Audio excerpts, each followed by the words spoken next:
Okay, so I'll record this for anybody who can't be here with us today, so they can watch it later. Chapter 9 is really mostly a review of microbiology. So this list here, table 9.1, is the advantages of using bacteria and viruses for genetic studies. And many of these you'll see that are repeated from what we talked about, any kind of model organism for genetics. A lot of the things are the same. Short generation time, small genome, easy to grow in the laboratory. These slides here are mostly focused on how we detect, how we grow bacteria, and then how we detect changes. So again, this should be familiar to you from microbiology, starting with sterile media, inoculating the bacteria into the media, and then checking on the bacterial growth. This second panel, part B here, the thing that I wanted to point out to you in particular is I want you to notice that the manner in which the bacteria are spread around the plate.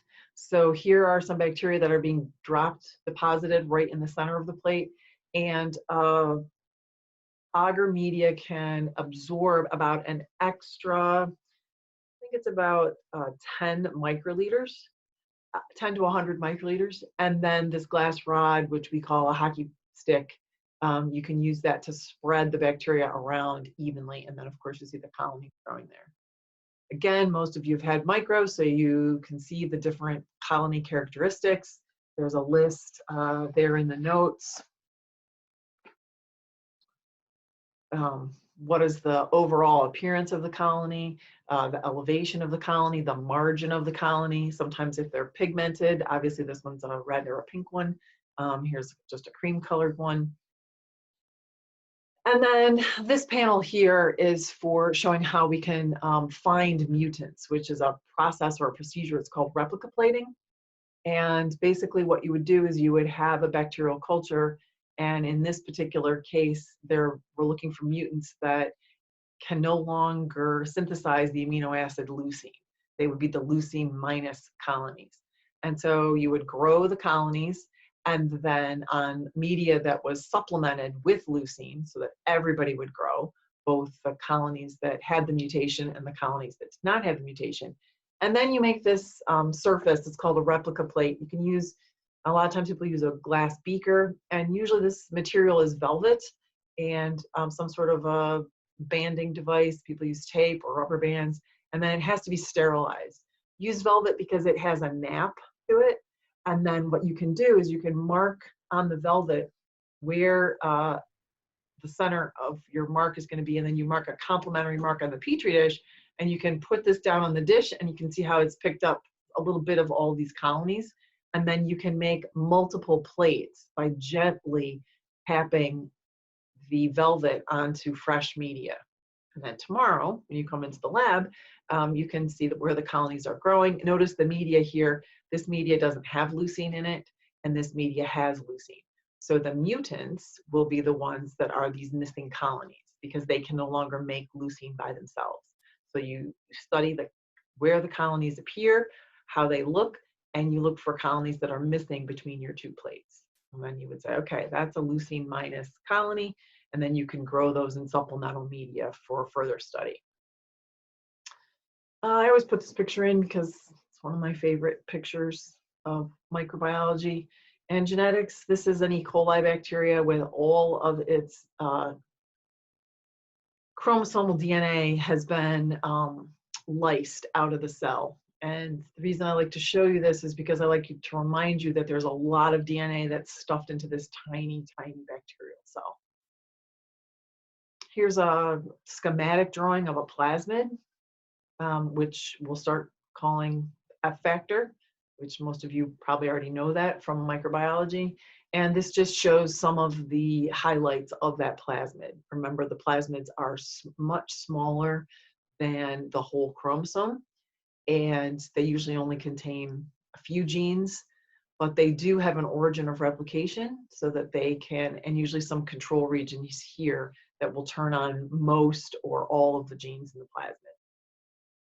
Here's an actual picture, a photograph of two bacteria that are conjugating. So this structure here. This is a pilus, and at this very moment, a copy of the plasmid is being duplicated from this cell and sent across the inside of the cell and delivered over to the second cell. Again, conjugation, you guys are probably familiar with this. I wanted to do it this way, full screen thing. So that we've got a donor cell, that would be the F+ cell. The recipient cell is the F- cell. We make a copy of the plasmid, send it over, and that DNA is then transferred into the new cell. Here's the whole schematic. So here's the cell that has the plasmid, the donor cell. This is the chromosome. This is the F factor or the plasmid. This is the F- cell before it receives the plasmid. Make a copy, goes across that cytoplasmic bridge or the sex pilus. It moves from a copy, goes from one cell to the other. Now, when this is finished, the second cell, the recipient cell, will become an F+ cell, and then it will also be able to make a copy of the plasmid and pass it on to another E. coli that doesn't have the cell, doesn't have the plasmid rather. So that's just the rest of those panels showing the copy of the plasmid going over, and then both of these cells, notice, are now marked as F+ cells. That's the old, so occasionally, not always, but occasionally, there can be recombination between the plasmid and the chromosomal DNA, and then the plasmid can actually become integrated into the host chromosome. And when that happens, this is then known as a high frequency recombinant. That's what the HFR stands for. And that F factor, or all of the genes in the plasmid, are actually integrated into the chromosome. This is just a list of the different cell types and their characteristics, whether they have the plasmid or don't have the plasmid. Those are just definitions you need to know. Why are we bothering to talk about this in terms of, that's the title of the chapter, bacterial and viral genetic systems? Plasmids can be used for mapping genes. And what I mean by that is mapping, just like we did with the fruit flies, we can map the order of genes, and we can map the distance between the genes based on recombination. The longer the pilus is present, more of the genes will be transmitted from the plasmid over to the cell that lacks the plasmid. And the reason, so let's see how the time is starting here, 8 minutes, 10 minutes, 16 minutes, 25 minutes. Oftentimes, the two cells do not stay physically in contact for long enough for the whole plasmid to be transferred over. So then you can do some replica plating studies to figure out which genes got transferred over. And then based on which sets of those genes come over, you can figure out the order of the genes. And it is actually based on minutes, because the plasmid is a circle. So we note where the genes are in the plasmid. We say, the gene for lac is at 5 minutes. The gene for whatever this is, leucine, is at 8 minutes. And this is just a graph showing the amount of time it takes for each of those genes to come over. And it's really simple to interpret. The one that comes over first, that's the one that's closest to the origin of replication. The order of these genes is pretty self-explanatory. It's AZI, and then TON, then LAC, and then GAL, because GAL is the last gene to be transferred over. So it's not super complicated. I will assign you a couple problems at the end of the chapter so you guys can practice that.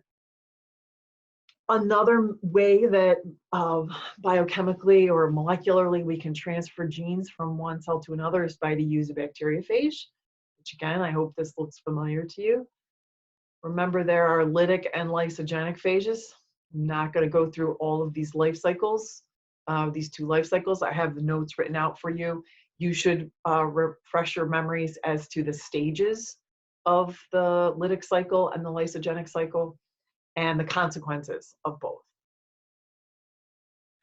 I included this slide because it actually shows you what the plaques look like. So in a case of a lytic phage, when it lyses its host, so the host in this case would be E. coli if it's a T-even phage, these little clear spaces, those are the things that we call plaques, and they are filled with phage. And you can literally, you can take a micropipetter with a very, like the kind we use in the lab, and with a very small point, a very small tip, you can withdraw fluid from here, right, like right from there, and then you would have a collection of phage that you could use for an experiment. So we would count how many phages lysed per how many bacterial cells we inoculated this culture with, and then they're counted in what we call plaque forming units, or PFU. Transformation, again, something we've already talked about or you've learned about in microbiology. Remember, transformation includes naked fragments of DNA, meaning there's no protein wrapped around them, no plasmid, no sex pilus. It's just naked DNA that gets absorbed by a recipient cell. Usually it gets recombined and becomes part of the chromosome. In nature, I think I wrote it down, that's relatively infrequent. I guess that's the end of the pictures that I have, right? That this process is relatively infrequent, but you can increase the possibility of transformation by using competent cells or by using electricity to open up pores in the surface of E. coli so that they'll more readily take in the different bacteria from a foreign, from another E. coli, from another bacteria. Okay, I am going to stop recording this, and then you guys can ask any questions that you have.